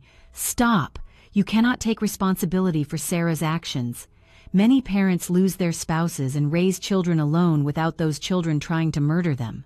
Her words, though harsh, contained a truth I needed to hear. Even if you made mistakes as a father, and all fathers make them, nothing justifies what Sarah tried to do. Nothing. That night, for the first time since the poisoning attempt, I cried. I cried for the daughter I thought I knew and who I had lost forever. I cried for the years we had spent together, the memories that were now stained by betrayal. I cried for the future we would never have. But when the tears finally dried, I felt a strange peace. The visit to the prison, though painful, had been necessary. I had seen Sarah without her masks. I had confronted the reality of who she truly was. And although my heart would continue to carry the weight of what happened, I knew I had made the right decision by turning her in, not just for my own safety, but for justice. The next morning, I received a call from Detective Smith. Mr. Parker, we looked into Sarah's warning about potential threats to your safety. And? I asked, bracing myself for the worst. It seems it was another manipulation attempt. Alex has been cooperating with us to reduce his sentence and confirmed there are no other dangerous people involved. It was just Victor Vance, and he is already under police surveillance. I sighed, half relieved, half disappointed. Even in jail, Sarah kept lying. Thank you for checking on that, Detective. You are welcome. And, Mr. Parker, this will be over soon. The prosecutor has informed me that Sarah will likely accept a plea deal. The evidence is simply overwhelming. After hanging up, I looked out Carol's kitchen window, watching the small garden where she grew aromatic herbs. Life went on, even after the deepest betrayal. Good news? Carol asked, walking in with a breakfast tray. Sarah was lying about the threats, I replied, and it looks like she will accept a plea deal soon. Carol nodded, sitting across from me. And how do you feel about that? I considered the question for a moment.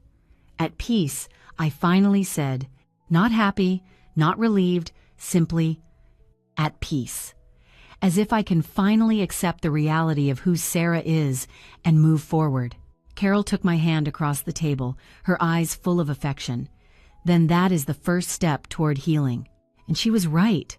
Despite the pain, despite the betrayal, despite the loss, I had taken the first step toward a new life. A life where I would no longer be defined by Sarah's betrayal, but by my own strength to face it. Welcome back to the channel. If you are just joining us, remember to comment what city you are watching this from. The months following Sarah's arrest were like navigating rough seas. Every day brought a new wave of conflicting emotions. Relief to be safe, guilt for having turned in my own daughter, and a dull ache that had become my constant companion. One October morning, while I was having breakfast with Carol on her patio, Ryan arrived with a folder under his arm and a serious expression that I had learned to recognize. "Good morning, Lawrence." "Carol," he greeted, accepting the cup of coffee Carol offered him. "I have news about the case." "Good or bad?" I asked, mentally preparing myself. "Complicated," he answered, opening the folder. "The prosecution has found new elements in the investigation. It seems Sarah's problems go back further than we thought." He showed me several police reports and witness statements. They have interviewed Sarah's former classmates, employees from her boutique, even her ex-boyfriend from before Alex. "And what did they find out?" Carol asked, leaning in to see the documents. "A disturbing pattern," Ryan continued. "Sarah has shown manipulative behaviors and sociopathic tendencies since she was a teenager. Her ex-boyfriend, Mark Harrison, stated that she faked a pregnancy to keep him around when he wanted to break up. I felt as if I had been physically struck. How had I not seen these signs? Was I so blinded by fatherly love? "There is more," Ryan said, moving to another document. A former employee at the boutique, Emily Foster, claims that Sarah systematically stole from the cash register and then blamed the employees. 3 people were unfairly fired because of that. My mind traveled back in time, remembering the occasions when Sarah had told me about dishonest employees she had been forced to fire. I had sympathized with her, even advising her on how to improve her hiring process. "Why did no one say anything before?" I asked, my voice cracking with disappointment. "Fear," Ryan replied simply. "Sarah was very skilled at intimidating people. Plus, many did not connect these isolated incidents until the murder attempt came to light." Carol squeezed my hand in a silent gesture of support. "There is something else you need to know, Lawrence," Ryan continued, visibly uncomfortable. "The investigation has revealed that Sarah tried to poison you with small doses for months before the final attempt." "What?" I exclaimed, feeling a chill run down my spine. "They found a journal where she documented the doses and your symptoms. She started with tiny amounts of oleander in your morning coffee, about 3 months before the dinner."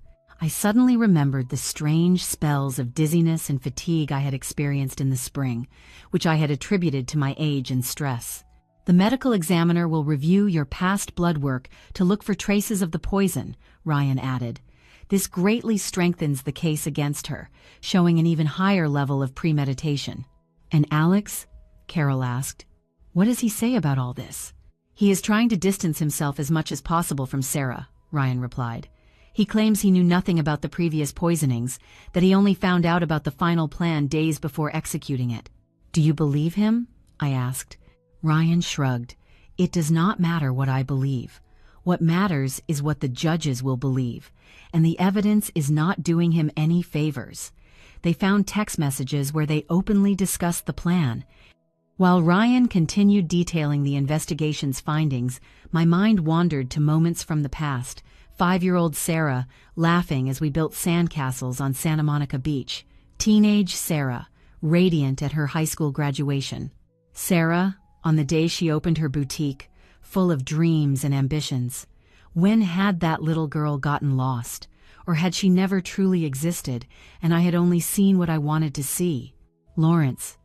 Carol's voice brought me back to the present. "Ryan is asking if you want to be present at the next hearing." "I am sorry. I was lost in my thoughts," I apologized. "When is it?" "Friday," Ryan replied. "Sarah and her lawyer have requested a hearing to discuss a possible plea deal.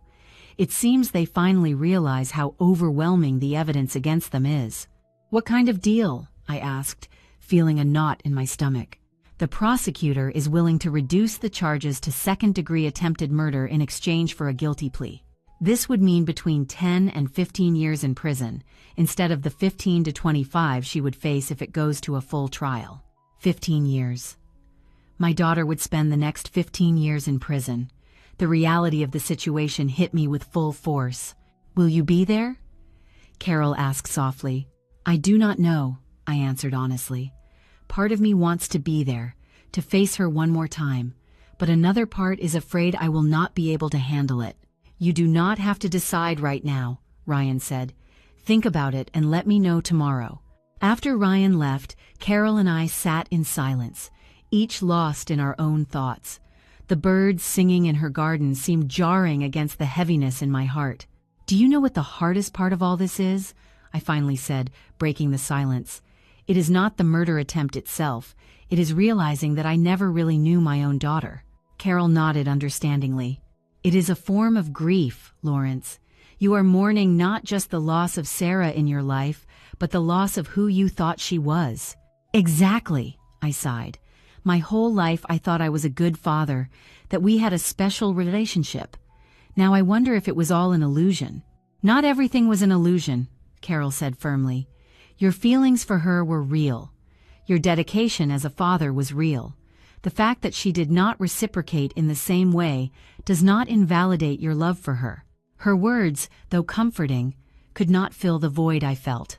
That night, while trying to sleep in Carol's guest bedroom, which had become my temporary sanctuary, I found myself reliving every significant moment with Sarah, searching for clues I had missed, signs I should have seen. Had she always been like this, manipulative and calculating, or was there something I had done or failed to do that pushed her down that path? The accusations she had thrown at me during our prison visit echoed in my mind. Had I really constantly compared her to her mother? Had I made her feel inadequate? Friday arrived entirely too fast. After a sleepless night, I made my decision. I would attend the hearing. I needed to be present, not just out of a sense of responsibility, but because it was part of my own process of healing and acceptance. Ryan picked me up at 9, and during the drive to the courthouse, he explained exactly what to expect. The hearing will be brief and formal. The judge will ask Sarah if she understands the terms of the agreement and if she is pleading guilty voluntarily. Then, he will set a date for the sentencing hearing. "And me?" I asked. "Will I have to speak?" "Not today," he replied. "At the sentencing hearing, you will have the opportunity to read a victim impact statement if you wish. It is your chance to express how the crime has affected you." The courtroom was more crowded than at the previous hearing. Several reporters were waiting outside, and seeing me arrive, they approached with questions and camera flashes. Ryan shielded me from their onslaught, quickly guiding me inside. Sarah was already there, sitting next to her lawyer. She wore the same orange jumpsuit, but her appearance was different. She had lost weight, and her face, once always carefully made up, now showed a sickly pallor. Our eyes met briefly, and in her eyes, I saw something I did not expect: resignation. It was not the combative Sarah from our last meeting, hurling accusations and manipulating. It was someone who had finally grasped the gravity of her situation. The judge entered, and the hearing began. As Ryan had predicted, it was a brief and technical procedure. The prosecutor explained the terms of the plea deal, and the judge asked Sarah if she fully understood them. "Yes, Your Honor," she answered in a subdued voice. "And you plead guilty voluntarily, without coercion or promises outside those established in this agreement?" There was a moment of silence, an instant where time seemed to stand still. Sarah looked in my direction one more time before answering. "Guilty, Your Honor." Those two words, spoken quietly but clearly, sealed her fate. The judge scheduled the sentencing hearing for 3 weeks later, and with a strike of his gavel, the session was adjourned. As the guards led Sarah away, she stopped and looked back at me. "Dad," she said, loud enough for me to hear, but not a shout, "I am sorry." I could not respond. I did not know if her words were sincere or just another tactic, and at that moment, I was not sure it mattered. The damage was already done, and the consequences were in motion. The 3 weeks between the guilty plea and the sentencing hearing were a period of intense reflection. With Carol's help and a therapist Ryan had recommended, I began to process everything that had happened from a new perspective. Dr. Miller, a psychologist specializing in family trauma, helped me see that my relationship with Sarah had always been complex. The early loss of her mother created a void in her, he explained during one of our sessions. And although you did everything possible to compensate for it, some voids cannot be filled by another person. Are you saying it was inevitable that she became what she is? I asked, uncomfortable with the implication. No, not at all, he replied firmly. Many people suffer traumatic losses without turning into criminals. Sarah made her own choices. What I am trying to get you to understand is that you should not blame yourself for not being able to save her from herself. Those conversations were painful but necessary. Little by little, I began separating the irrational guilt I felt as a father from the objective acknowledgement of Sarah's responsibility for her own actions. During that time, I also received an unexpected letter. It was from Linda Vance, Alex's mother and Sarah's mother-in-law. "Dear Mr. Parker," she wrote in shaky handwriting, "I have learned from the news what my son and your daughter tried to do to you. I have no words to express my shame and horror. I want you to know that I, too, was a victim of theirs. 2 years ago, Sarah pushed me down the stairs of my house. Everyone believed it was an accident, but I always knew it was not. I said nothing out of fear of losing contact with my son. Now I deeply regret my silence. If I had spoken up then, maybe you would not have gone through this terrible experience. I ask for your forgiveness, even though I know I do not deserve it." The letter went on to detail other incidents where Linda had observed troubling behaviors in Sarah, as well as Alex's growing gambling addiction. I shared it with Ryan, who added it to the growing case file. Every day, new witnesses and evidence surfaced that reinforced Sarah's pattern of manipulative and potentially violent behavior. Her ex-boyfriend's mother stated that Sarah had vandalized her car after the breakup. A former business partner claimed she had threatened to ruin his life if he did not accept a disadvantageous deal. The picture that emerged was of a person with deep psychological issues who had managed to hide them under a facade of normalcy for years. The day of the sentencing hearing dawned rainy, as if the sky itself shared my mood. Carol insisted on coming with me, despite my initial resistance. "You do not have to do this alone, Lawrence," she said as we ate breakfast. "Stop carrying the weight of the world on your shoulders for once." The courthouse was even more packed than at the previous hearing. The case had caught the attention of national media, and the story of the businessman father who survived a murder attempt by his own daughter had sparked fascination and horror in equal measure. Sarah walked in escorted by 2 guards. Her appearance had improved slightly since the last time, as if she had made an effort to look more presentable for this crucial hearing. Our eyes met briefly before she looked away. Judge Martinez opened the session formally, explaining the purpose of the hearing and the possible sentencing range according to the plea deal reached. Before pronouncing the sentence, we will first hear from the prosecution and then the defense. Afterward, the defendant will have the opportunity to address the court. Finally, the victim, Mr. Lawrence Parker, may deliver his impact statement. The prosecutor presented a hard-hitting summary of the case, highlighting the premeditation, the cruelty, and the fundamental betrayal. "Your Honor, we are looking at one of the most serious acts a human being can commit, attempting to murder the very father who gave you life. The defendant did not act on impulse or in a moment of confusion, but meticulously planned her father's death for months, experimenting with poison doses, calculating her inheritance, and even planning how she would act during the funeral." He went on to detail all the evidence found and the testimonies gathered, building a devastating case against Sarah. Due to the severity of the crime and the danger the defendant poses to society, we request the maximum penalty within the plea agreement, 15 years in prison without the possibility of parole. The defense attorney did what he could with a practically indefensible case. He spoke of Sarah's traumatic childhood after losing her mother, the alleged manipulative influence of Alex, and her lack of a prior criminal record. "Your Honor, we acknowledge the severity of the crime, and my client has accepted her responsibility by pleading guilty, but we ask you to consider the mitigating circumstances and her potential for rehabilitation. We request the minimum sentence of 10 years, with the possibility of review after serving 2/3 of the term." When it was Sarah's turn to speak, she stood up slowly. She seemed to have aged years in the months since her arrest. Your Honor, she began, her voice trembling but audible. There is no excuse for what I did. I have had a lot of time to reflect since my arrest, and I realize the horror of my actions. She turned partially toward where I was sitting. Dad, I know you will probably never be able to forgive me, and I do not blame you for that. What I did is unforgivable. I just want you to know that even though I try to understand why I did it, not even I fully comprehend it. Her words sounded sincere, but after so much deceit, I found it impossible to judge their authenticity. I accept whatever punishment the court deems fair, she concluded, sitting back down. Finally, it was my turn. Ryan had helped me prepare my statement, but at the last minute, I decided to speak from the heart instead of reading the prepared text. I stood up, feeling the weight of every gaze upon me. At 71 years old, I had faced many challenges in life, but none as painful as this moment. Your Honor, I began, my voice steadier than I expected. Over the past few months, I have tried to understand how we got to this point. I have reviewed every decision I made as a father, every moment I shared with my daughter, looking for signs I might have missed. I paused, taking a deep breath.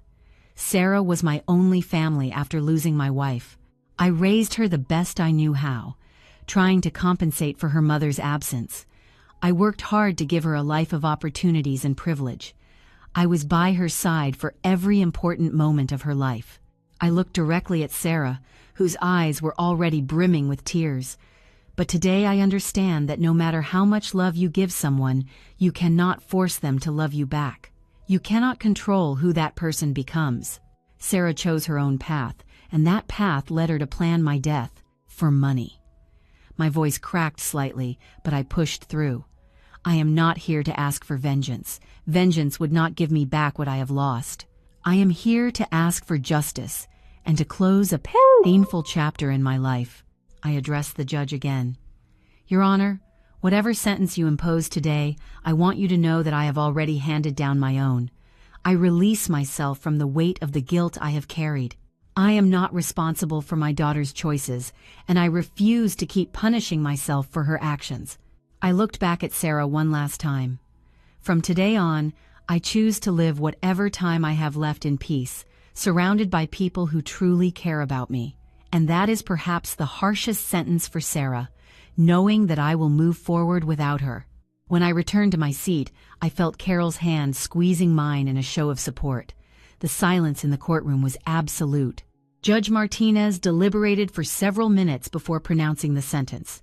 When he finally spoke, his voice rang with authority and conviction. Sarah Parker Vance, you have pleaded guilty to second-degree attempted murder against your own father. This court has carefully considered all the circumstances of the case, the severity of the crime, its level of premeditation, and the impact on the victim.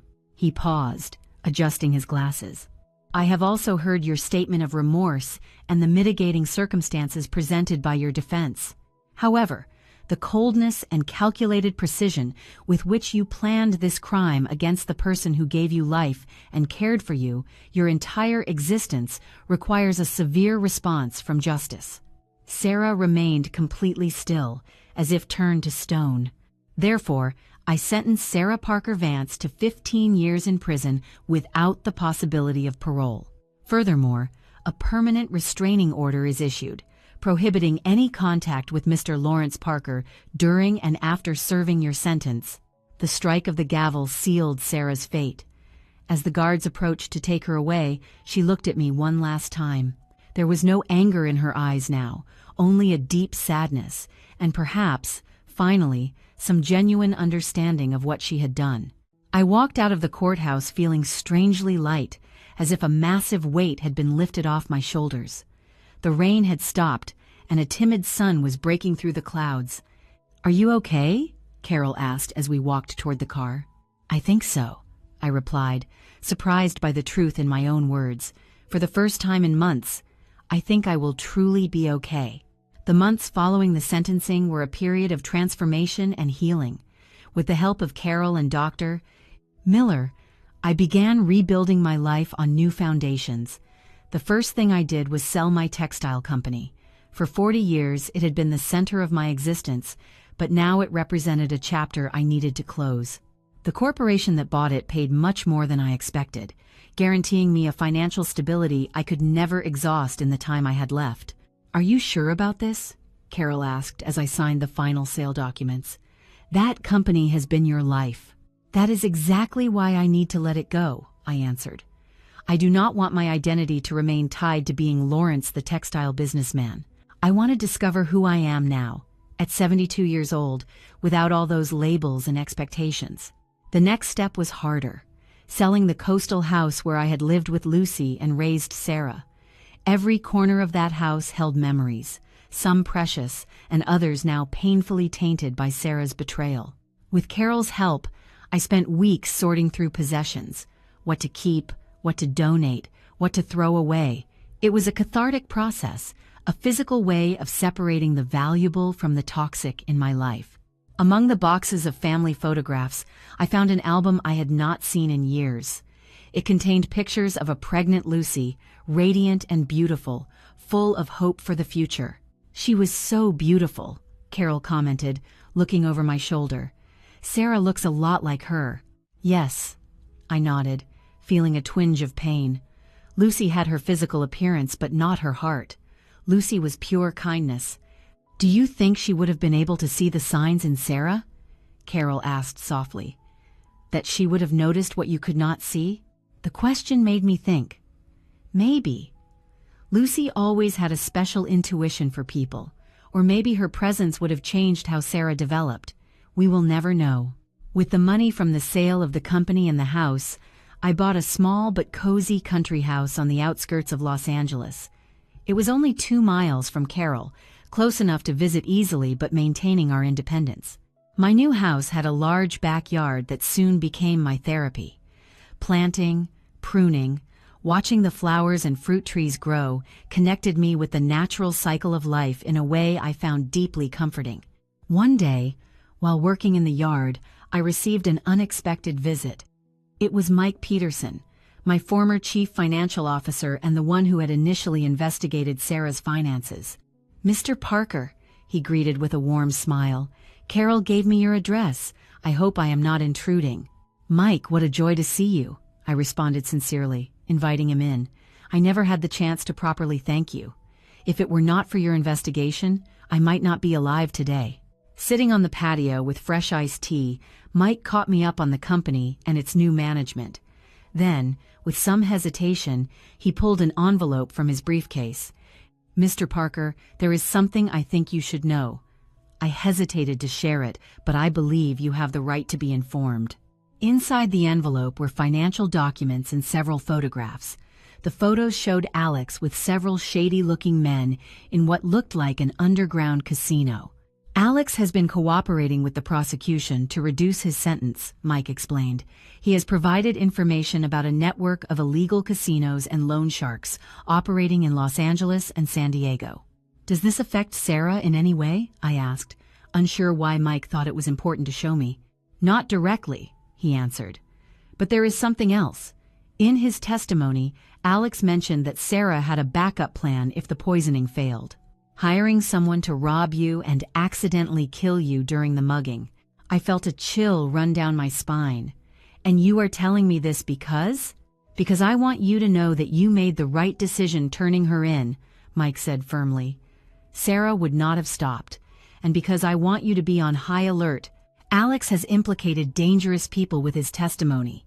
And even though you are not directly involved, your association with the case could potentially put you in danger." I absorbed this new information with a calm that surprised even me. A few months ago, such a revelation would have devastated me. Now, although disturbing, it merely confirmed what I had already accepted about Sarah. "Thank you for the warning, Mike. I will take extra precautions." After Mike left, I called Carol and told her about the visit. True to her practical nature, she immediately suggested installing a more comprehensive security system at my house and keeping in regular touch. "Information is power, Lawrence," she said. "Now that you know this, you can protect yourself better." A week after Mike's visit, I received another surprise. A letter from Sarah from prison. Carol, always protective, suggested I throw it away without reading it. "She will just try to manipulate you again," she warned. "You do not need to expose yourself to that." But something in me needed to know what she had to say. Maybe it was morbid curiosity, or maybe one last hope for understanding. "Dear Dad," the letter began. I have started this letter hundreds of times in my head, searching for words that probably do not exist. How do you apologize to someone for trying to take their life? How do you explain the unexplainable? The letter went on to reflect on her childhood, her relationship with Alex, and the choices that led her to plan my death. She admitted to her gambling addiction, something she had hidden even from Alex, and how her own debts, added to his, had pushed them into a desperate situation. "Alex suggested the poison idea," she wrote, "but I developed it. It would be dishonest to blame only him. Something inside me was broken long before I met him. Now, with the help of the prison psychologists, I am beginning to understand that my problem goes beyond my circumstances. There is something fundamentally flawed in the way I relate to others and process my emotions." The letter ended with a plea that left me breathless. "I am not asking you to forgive me, Dad. I do not deserve your forgiveness.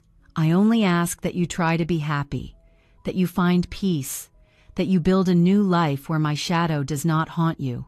And I want you to know that, despite everything I did, somewhere inside me, buried under layers of damage and distortion, I always loved you. Even when I was planning the unthinkable, a part of me fought against it. It was not enough to stop me, and for that I will live with remorse for the rest of my life. With love, despite everything, Sarah." I read the letter several times, searching for signs of manipulation or falsehood, but for the first time, Sarah's words seemed genuinely reflective, lacking the manipulative subtext I was used to. I shared it with Dr. Miller during our next session. "Do you think she is being sincere?" I asked after he read it. "It is possible," he answered cautiously. "Prison and real-world consequences sometimes produce genuine introspection. But it is also important to remember that people with personality disorders can be very convincing even when they are not sincere." "Should I answer her?" Dr. Miller reflected before responding. "That is a very personal decision, Lawrence. There is no right or wrong answer. The question is, what do you need for your own healing? Would answering her help you close this chapter, or would it reopen old wounds?" I decided not to answer immediately. Instead, I put the letter away and let her words settle within me. With time, perhaps I would find clarity on what I wanted to do. Meanwhile, my life continued to transform in unexpected and positive ways. Following a suggestion from Carol, I started attending a support group for survivors of family violence. There, listening to the stories of others, I found a community that understood my experience in a way no one else could. "The hardest thing is that people do not understand the complexity of our feelings," commented a woman named Elena during one session. "They think we should simply hate those who hurt us. They do not understand that we can also miss them, worry about them, even still love them, while recognizing that we cannot have them in our lives." Her words resonated deeply with me. They perfectly described the ambivalence I felt toward Sarah, the love that still lingered alongside the pain and betrayal. Over time, I began to share my own story in the group, at first with reluctance, then with growing openness.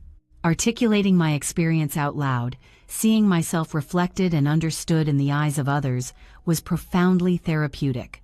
One day, the group coordinator asked me to speak at a seminar for mental health professionals about the impact of family abuse on older adults. "Your perspective is invaluable, Lawrence," she insisted. "There is very little awareness about how older adults can be victims of abuse by their own children." I nervously accepted. I had never been good at public speaking, but I felt that sharing my experience could help others. The seminar took place at the State University, in front of an auditorium filled with psychologists, social workers, and students. With Carol in the front row giving me moral support, I recounted my story. The years of subtle manipulations I failed to recognize, the red flags I ignored, and finally, the poisoning attempt that changed everything. "The most dangerous thing," I concluded, "is that as parents, we are wired to trust our children, to justify, excuse, and forgive their behavior. This makes us especially vulnerable to manipulation and abuse. The questions and comments that followed showed me that my story had struck a nerve. Many professionals shared similar cases, and together we discussed ways to identify and prevent these situations. At the end of the seminar, a woman around my age approached with tears in her eyes. "Your story is my story," she said, taking my hands in hers, "but I did not have your courage to report my son. I have endured financial and emotional abuse for years because I am terrified of ending up alone. Today you have given me the strength I needed to seek help." Her words moved me deeply. Perhaps, out of all the pain and betrayal, something positive could emerge: the ability to help others in similar situations. In the following weeks, I received more invitations to speak at community centers, retirement homes, and local radio shows. My personal story became a vehicle to raise awareness about an often ignored problem. Carol often accompanied me, supporting me with her serene presence and sharp sense of humor. Our friendship deepened with each shared experience, becoming the most stable anchor of my new life. One afternoon, while enjoying coffee in her yard, Carol surprised me with a question. "Have you thought about replying to Sarah's letter?" It had been almost 2 months since I received it, and although I had read it many times, I had not yet made up my mind to reply. "I think about it constantly," I admitted. "Part of me wants to close this chapter with some kind of response. Another part is afraid to reopen wounds that are barely starting to heal." Carol nodded understandingly. "And what is your heart telling you?" I thought for a moment before answering. "My heart says I need to give this story an ending. Not for Sarah, but for me." That night, sitting in my study overlooking the yard I had cultivated with so much love, I wrote my reply to Sarah. They were the hardest words I had ever written, but also the most liberating. "Sarah," I began, intentionally leaving out any term of endearment. "I have read your letter many times, trying to discern its sincerity. I cannot say for certain if I believe in your remorse, but I have decided to accept it as genuine, not because your actions deserve it, but because I need to move forward."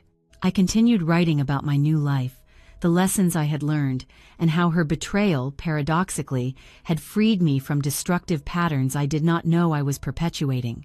For decades, I centered my life on being a good father to you, on compensating for your mother's absence. I now understand that was not my only purpose. I am discovering who I am beyond being Sarah's father, and it is a surprisingly comforting revelation. I ended the letter simply but definitively. "I do not hate you, Sarah. Hate requires an emotional investment that I am no longer willing to make. I have released you from the central role in my life, and in doing so, I have freed myself. I hope you find peace and understanding during your time in prison. Perhaps one day you will be able to rebuild a meaningful life, but it will be a life separate from mine. Lawrence."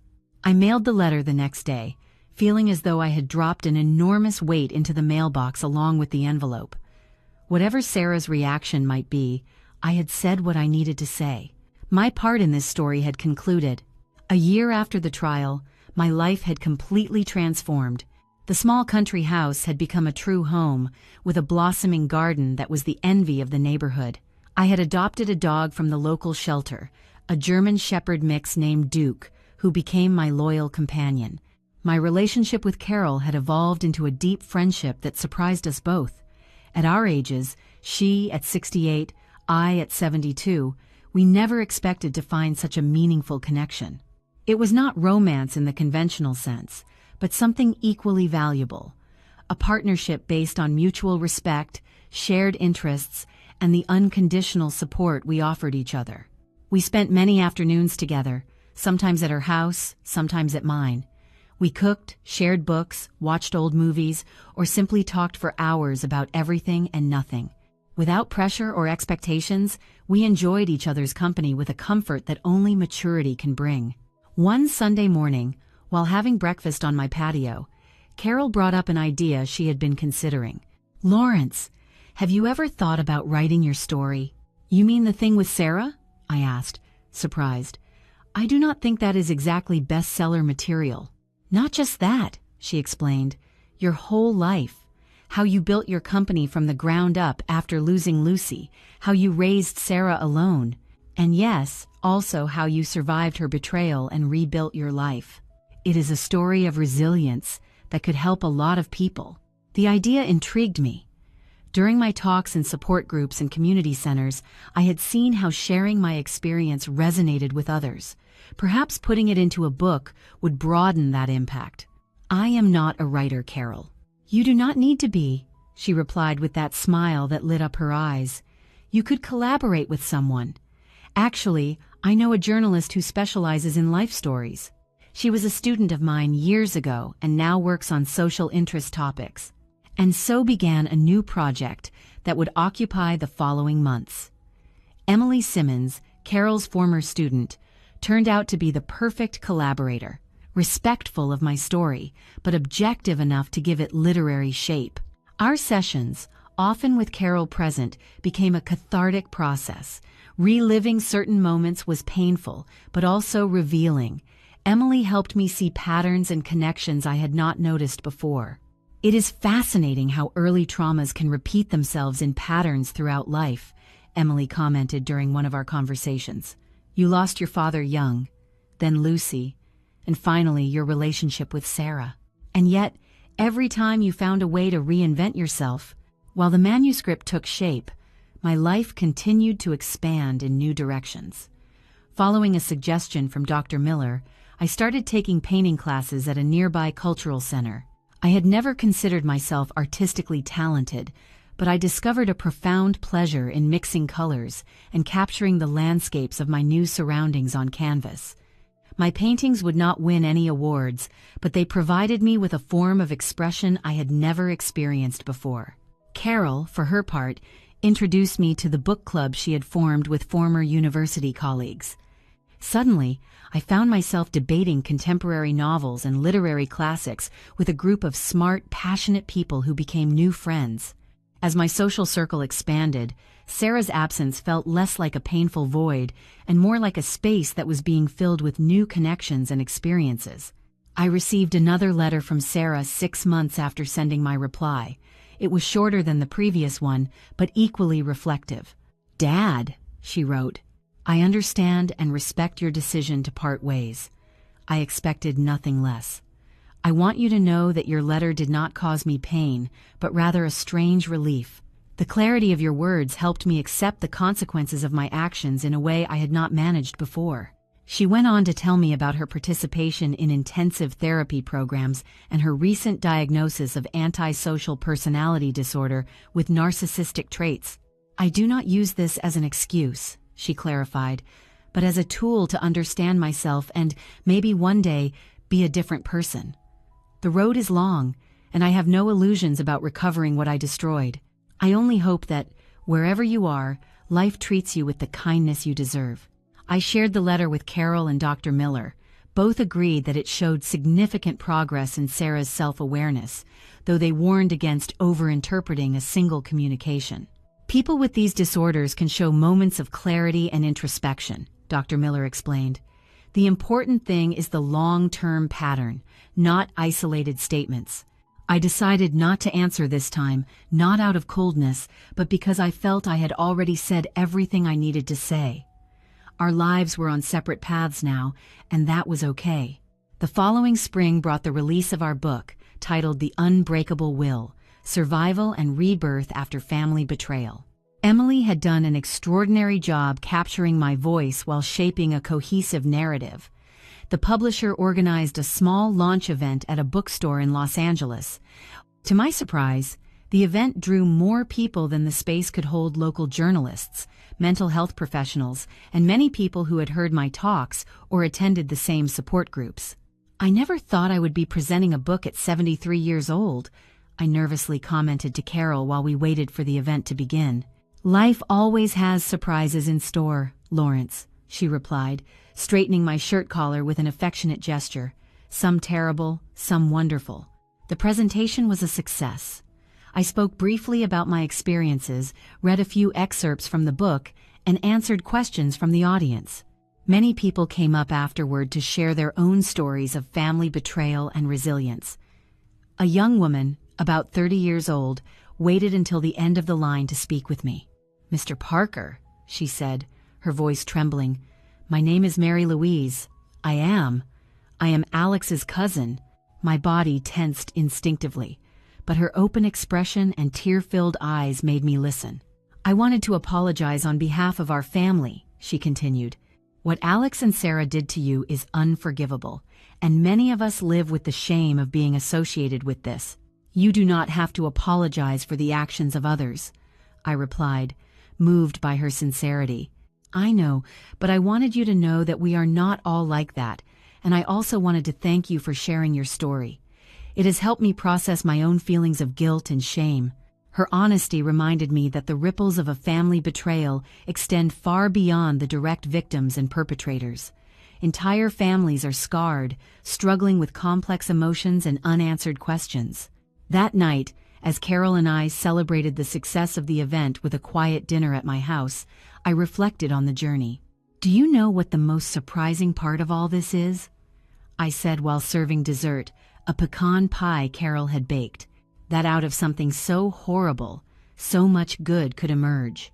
"What exactly do you mean?" she asked. "All of this." I gestured around the house, the yard visible through the windows, the paintings I had done hanging on the walls. My life before revolved around the company and Sarah. Now I have true friends, new interests, a purpose that goes beyond accumulating money or pleasing my daughter. "Adversity has that strange power," Carol agreed. "It shatters us, but in the process, it gives us the opportunity to rebuild ourselves in a more authentic way." The following months saw the unexpected growth of the book's impact. I received invitations to speak at conferences on family violence, national radio shows, and even a university in New York that wanted to include my story in a forensic psychology course. Carol accompanied me on many of these trips, becoming my confidant and unconditional support. Our relationship continued to deepen, defined by mutual respect and genuine affection. In the fall, I decided to host a dinner to celebrate my 73rd birthday. For the first time in my life, I had a diverse and enriching social circle. Carol, of course, Emily and her husband, several friends from the book club, classmates from the painting workshop, Mike and his family, and even Dr. Miller, who had become a friend as well as a therapist. As I watched my guests chatting animatedly around the table in my backyard, decorated with lights and flowers for the occasion, I felt a profound gratitude. I had lost my daughter, yes, but I had gained a chosen family, people who were in my life by mutual choice and real connection, not out of blood obligation. Carol appeared by my side, offering me a glass of wine. "A penny for your thoughts," she said with a smile. "I was just thinking about how lucky I am," I replied sincerely. "Despite everything, you deserve it, Lawrence. You have come a long way." I looked at her. This extraordinary woman who had stood by me in the darkest moments, who had never hesitated to tell me the truth, no matter how hard it was, but always with compassion. "We all have," I said, taking her hand, "and I am glad we have walked part of that road together." Later, when the guests had gone and it was just Carol and I quietly cleaning up, she asked a question that caught me off guard. "Lawrence, do you think you could ever forgive Sarah?" I stopped, considering the question seriously. "I do not know," I finally answered. "I do not think forgiveness is something you can force or decide rationally. If it comes, it will come with time. What I do know is that I no longer carry her betrayal as a burden, and that, for me, is enough for now." Carol nodded, understanding. "You know," she continued, "I always admired how you handled all of this. With dignity, without bitterness, finding strength where others might have crumbled. I had help," I smiled, looking at her meaningfully. "A stubborn friend who did not let me fall into self-pity." "Stubborn!" she exclaimed with feigned indignation. "I prefer the term persistently motivational." We laughed together, and in that simple, perfect moment, I knew I had found my place in the world again. Not as a businessman, not as a father, but simply as Lawrence. A man who had faced the worst life had to offer, and had emerged not unscathed, but stronger, wiser, and surprisingly, more capable of joy than I had ever imagined. The scar of Sarah's betrayal would always be there, but it no longer defined my existence. It was just a part of my story, not its conclusion. The future stretched out before me, not as a vast, empty expanse to fear, but as a blank canvas full of possibilities. With my new chosen family, with Carol by my side, with projects I was passionate about and a renewed purpose, I was ready to paint the rest of my life with colors I had never before had the courage to use. And that, perhaps, was the greatest victory of all. What would you do if you were in my shoes? Have you ever gone through something similar? Welcome to our story family. Comment below, and do not forget to share what city you are watching this story from.